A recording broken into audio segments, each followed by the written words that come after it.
Hello and welcome to Wait, It Gets Better, the improvisational storytelling podcast. Every week, a few friends get together. We chop up our ideas like various vegetables and other assorted meats, and we stir fry them together to serve to you, the paying customer. I'm, of course, Levi.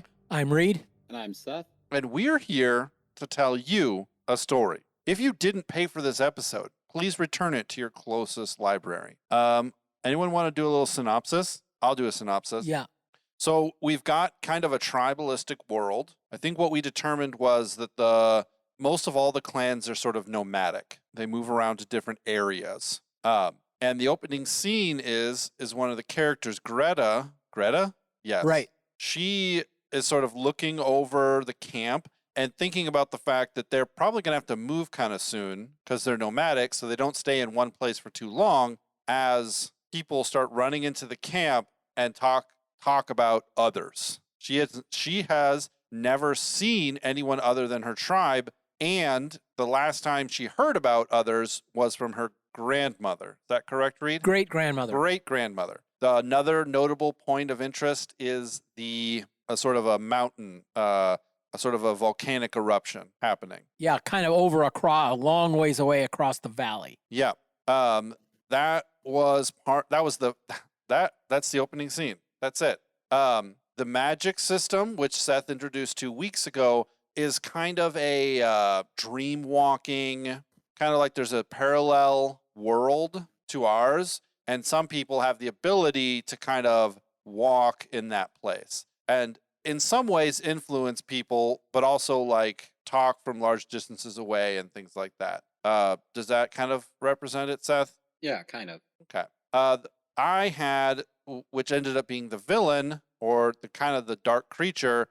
This is a creature that has invaded the world and is he's kind of a dark entity. And what he loves to do is he loves to have people compromise on the things that they consider to be most dear. So in the case of this clan, he is trying to get them to settle down, to forget the things that they were taught, to build new things, to erect houses of stone, to start agriculture, to fight and squabble with each other. And he kind of invades groups as a whole, but he also invades people's individual lives and kind of sows discontent and various forms like that.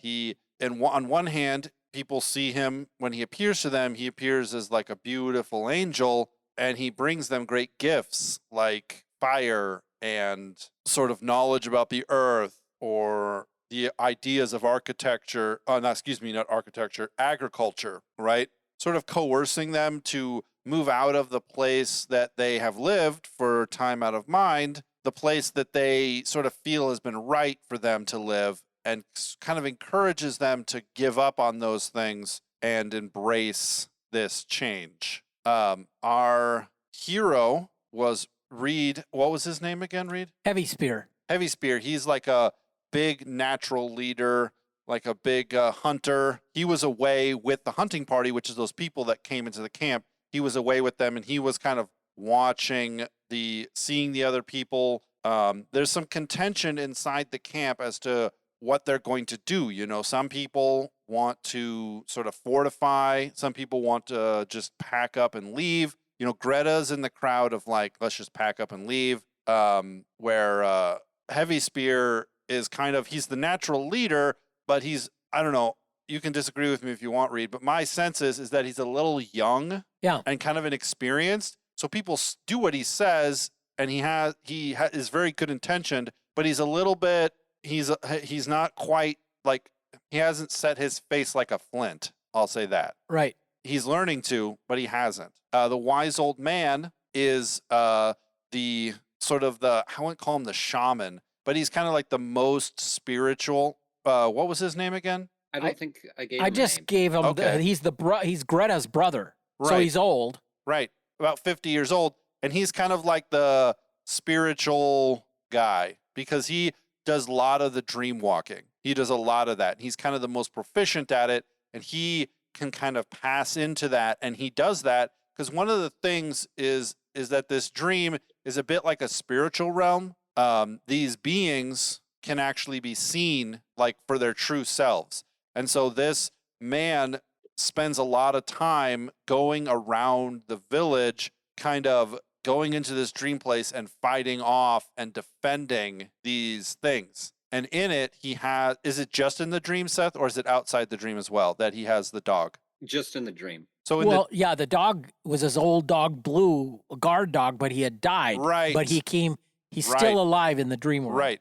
And so he meets up with Blue and they go into the dream. He meets up with Blue when he goes into the dream and they sort of fight off some of the influence that this dark being is trying to influence. I had last week reoccurring character, which I went all the way back to the Top Hats of Destiny, which if you guys have listened to that episode, you'll know is about a top hat that is possessed by a very powerful being. This being ends up being very bad and leads the character in that story on all sorts of terrible hijinks. But in this story, he's not possessing an object. I have the feeling that this is kind of closer to his home. And so he's coming in here to sort of, this story happens before Top Hat of Destiny. And so this is where, in my mind, this is at the end of this story, he will be casted out of this place. And that is where he's casted into is the Top Hat of Destiny story. Yeah. And he's just a malevolent being of wickedness and cruelty, selfishness. Just he has the idea that he wants to order the world according to his own will, without any regard to the agency, the life, the prosperity, the happiness of anyone else besides himself. So that's the reoccurring character. Did I miss anything, Reed? No, it's sounding pretty good. I know that after encountering the others, Heavy Spear had sent a courier back to the camp to tell everybody to pack up to go to the north camp up in the hills. And but there's a dream walker there that has counseled them to stay put. So that was where we'd kind of left it. Yeah, there's some contention in the camp as to like, do we want to start erecting barricades? You know, what do we do? And so there's like a lot of division in the camp. And I just have this picture that Heavy Spear is like, okay, I sent the courier. As soon as we arrive, we'll be able to go. And then he arrives and, you know, it's like when you say, hey, what time I'm helping you move. What time are we going? Let's get at it right away in the morning. And the person says, yeah, let's get at it right away in the morning. And then you say, what time? And they say, oh, I don't know, 11 or 12. And you're like, oh, I thought we were going to go. I thought we were going to do it right now. That's kind of the feeling that I've felt sometimes when that stuff has happened. So what story elements did you guys have for this week?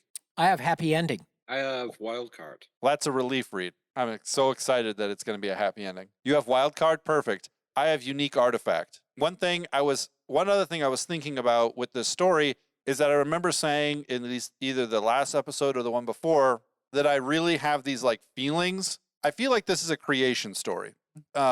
So if you're at all familiar with the Christian Bible, then you know about Adam and Eve and the serpent, and you've probably picked up on the fact that all three of us here believe in Christ and are, you know, living according to his will. But I was just thinking about the, what's the middle book in the space trilogy by? Paralandra. Yeah. Right? It's a book by C.S. Lewis. It's a space trilogy. And in the middle book, a guy goes to a planet with a creation story. And it's similar, but totally different than the creation story that's in the Christian Bible. And I sort of feel like this is the creation story of this world, right? That these people were made or placed on this planet and given sort of a task to do, you know, and they weren't really supposed to come in contact with each other, at least not yet.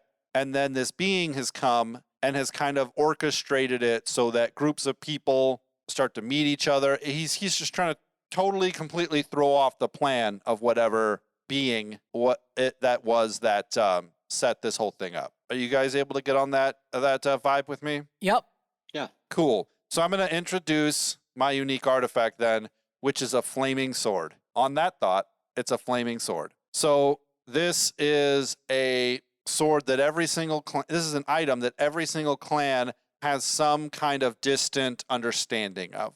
You typically don't see it in the waking world. Every single clan has dreamwalkers, so every single clan has, has people who have walked the dream and therefore have experienced the flaming sword. And this flaming sword moves around by itself. It's a standard sort of, if you think like a Middle Ages kind of broadsword. So a one-handed broadsword, crossguard, pommel, think King Arthur, think Monty Python, you got it, right? Think Sword in the Stone, just like that. Except for the fact that it's flaming, So, and it moves around by itself. It goes to and fro. So sometimes it'll move sort of like be moving north to west, and it'll just look like a shooting star.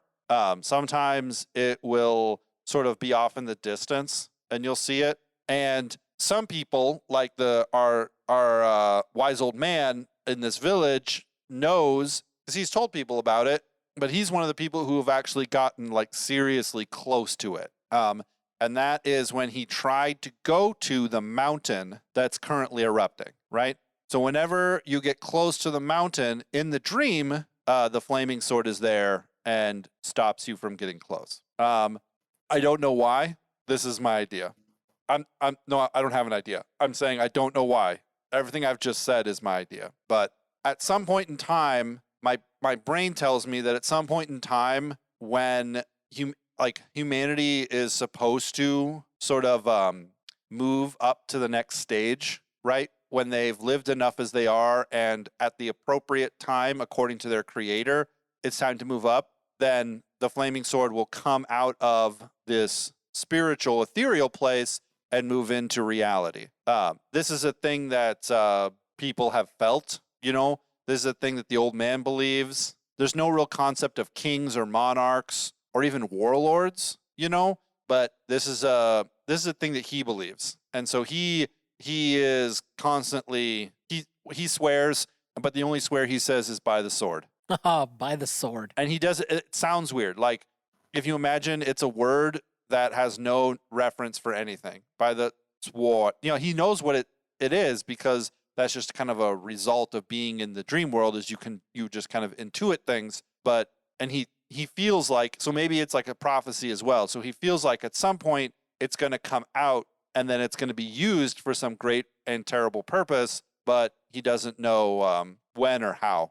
So that's my element. Seth, did you choose a thing for wild card? Yes, I have wild card, and for wild card, I have chosen villain sidekick. Oh, nice.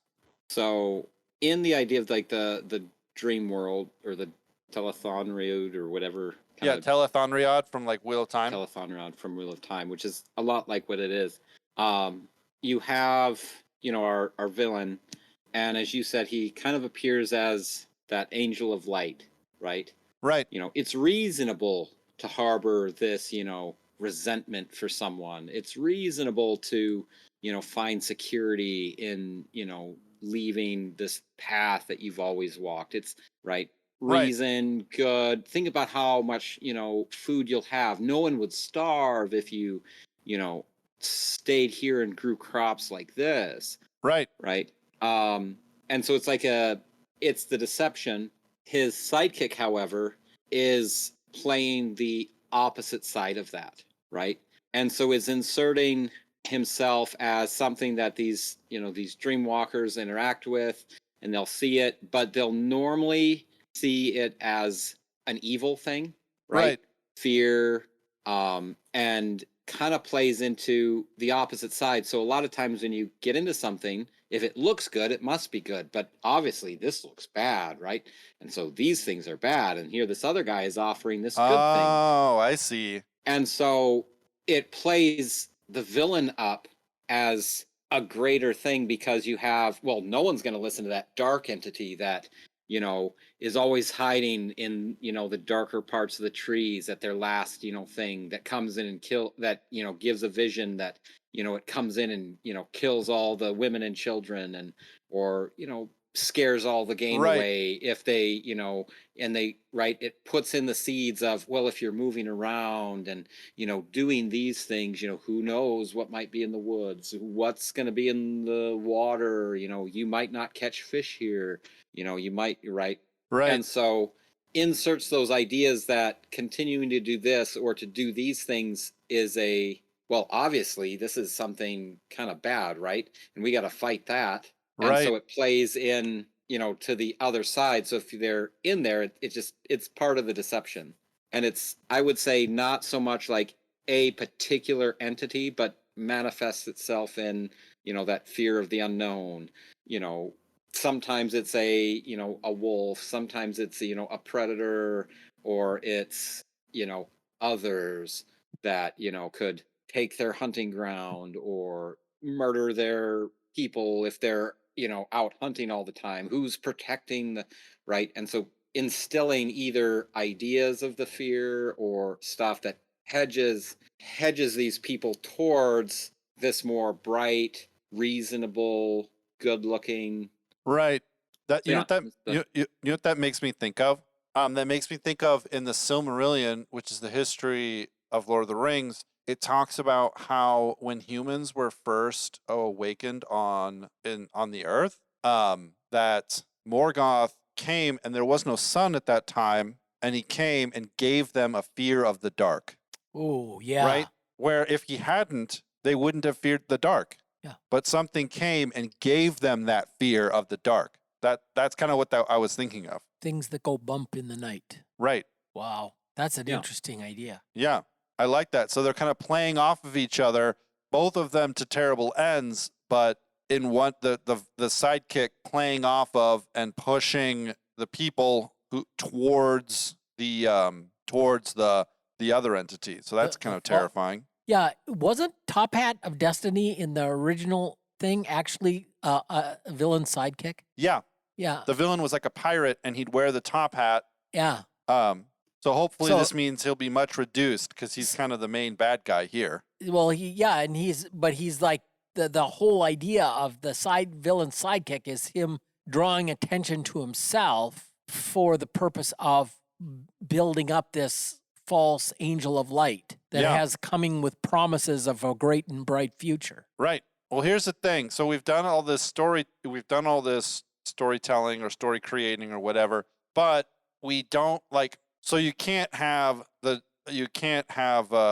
darkness without light. Right. Right. So what is this, the wise old man, how does he fight? Are we going to say that there are is it faith alone? Are there other entities that are working with them that are, you know, like what's the great struggle here? Or are they sort of just tasked with living sort of a life of obedience without any intervention at this, you know? So I think part of my idea of some of this that had some of the dream thing.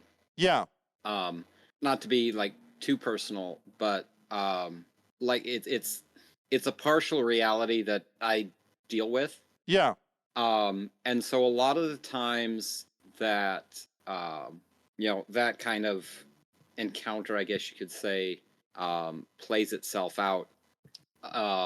It's always kind of a mix. Sometimes there's some physical struggle, but a lot of times, even if there's the physical struggle, is mixed with the assertion of what is right and what is true. And so when it's the deception, right? It's the calling out and then standing and calling out that thing that is not right, right? Yeah. If that makes sense. No, absolutely. You know, and so like my idea of like the dream walking, right? He's kind of going around the camp, and as some people might be being given to like, you know, a malice or bitterness or like a false idea of something, he might enter that dream world and he might have to then confront, you know, this is the lie, you know, this is untrue, you know, it has no place here. This is what's true, right? Yeah. Right. You know, the courier had come back in the beginning scene and he said there were others and they don't look like us. And he didn't have much more to report.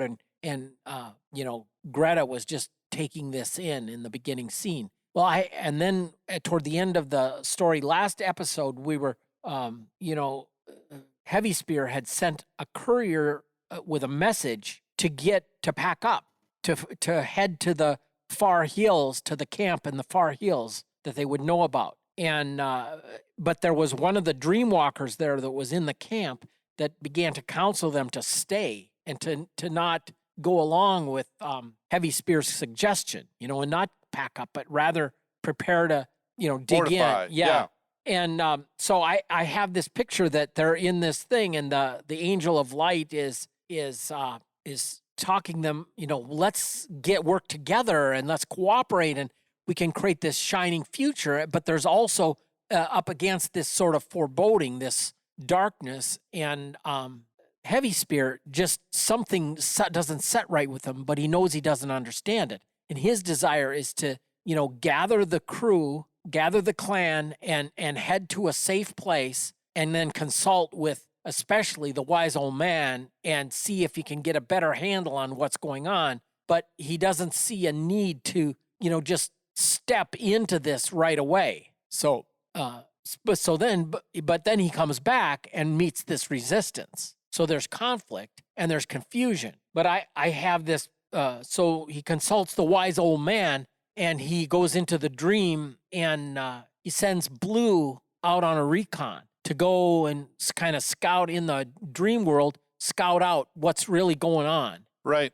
So I have this picture of, Blue coming back and saying that there's this shadow, but there's something wrong with it. It isn't, it's a phony, it's not real, and it's all shadow, but part of it appears like it's not. And so there's this I just got in my head, he comes back and he says, there are people there, but their faces have fallen. Yes.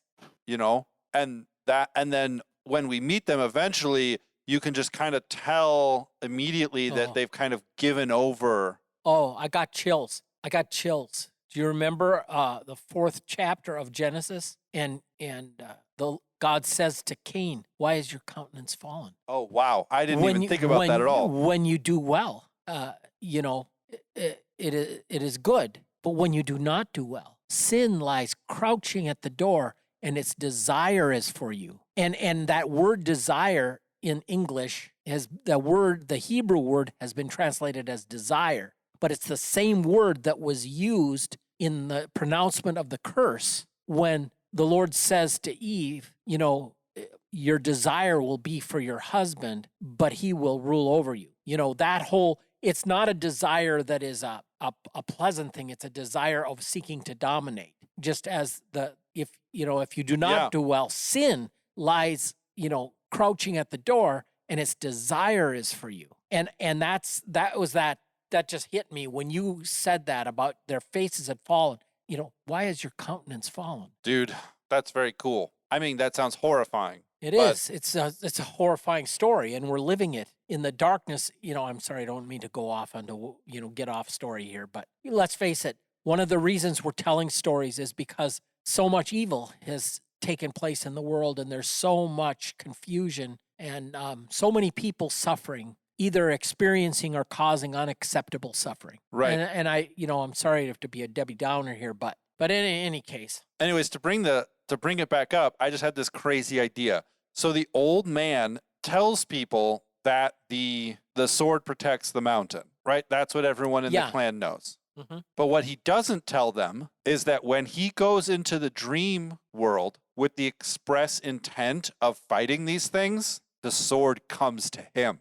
Oh, yeah. I was going to say one of the same things, but I was wondering how to bring it back to this idea, because I thought, this would be like a fun thing. One of the greatest weapons that some of them have, if they know, is to make the sign of the sword. Oh yeah. Yeah. Okay, here's a thing deeper. And part of his lifelong mission has been to protect the mountain in the dream world with the sword. So he has spent his entire life sort of building up, like I was asking, how does he fight? He's built his entire life sort of wielding this power that has been left to man, should they be willing to find it, to seek it, to take it, to use it. Okay, this is great. I like this story a lot. So Go ahead. We need to start setting it up, I think, because we've got quite a bit of gap. I don't know where the ending is going to be. Part of me wants it to end at the mountain, but part of me thinks it won't. It won't. No, I've got an ending, but we got work to do yet. Okay. So what happens when is it Big Spear? Heavy Spear. Heavy Spear. My brain was like Big Spear. That sounds kind of weird. Okay. So Heavy Spear comes back. How does this confrontation take place? So there's this other Dreamwalker who is clearly influenced. And I'd say the old man has sent Blue out to go and look. And it's this confrontation comes back when Blue comes back in the dream, tells the old man, and tells him that there's one of them in the camp. Yeah. And he sort of wakes up and comes, he's like sleeping by his pack and stuff because he's ready to go.